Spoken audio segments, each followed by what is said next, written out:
నేను అవనికి భర్తగా తన పక్కన ఉండలేకపోతున్నానమ్మా. తను నా భార్యగా నేను అంగీకరించలేకపోతున్నాను అని అంటూ ఉంటాడు అక్షయ్. తను నా పక్కన భార్యలా ఎందుకో కానీ నాకు నచ్చడం లేదు అని చెప్పేసి అక్షయ్ అయితే పార్వతితో అంటూ ఉంటాడు. దానికెందుకు మా బావగారు అంత ఫీల్ అవ్వడం అని చెప్పేసి పల్లవి అయితే అంటూ ఉంటుంది. అంతగా ఇష్టం లేనప్పుడు విడాకులు ఇచ్చేస్తే సరిపోతుంది కదా అని అంటూ ఉంటుంది. ఆ మాట వినగానే ఒకసారిగా కమల్ షాక్ అవుతూ ఉంటాడు. పల్లవి అయితే విడాకులు ఇచ్చేస్తే సరిపోతుంది కదా అనేత అంటూ ఉంటుంది. ఏంటి ఎలా చెప్తుంది అనేత షాక్ అయ్యి అలా చూస్తూ ఉండిపోతాడు.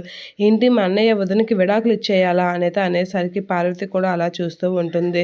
ఇక ఆ విషయాన్పై అక్షయ్ అయితే ఆలోచిస్తూ ఉంటాడు. ఇక భరత్ అయితే ఎందుకక్క బావ నిన్ను వద్దనుకుంటున్నాడు, నువ్వు కూడా బావతో కలిసి ఉండాలనుకోవడం లేదు, అలాంటప్పుడు ఎందుకు మీ ఇద్దరు ఇలా చెరొక దినగా ఉండడం, భార్యాభర్తలుగా విడిగా ఉండడం, అదైతే విడాకులు ఇచ్చిస్తే సరిపోతుంది కదా అని అంటూ ఉంటాడు. ఆ మాటలకి అవని షాక్ అవుతూ ఉంటుంది. ఏమంటున్నావురా అని చెప్పేసి అవని అయితే భరత్ దగ్గరికి వెళ్ళి భరత్ చెంప చెల్లు అనిపిస్తూ ఉంటుంది.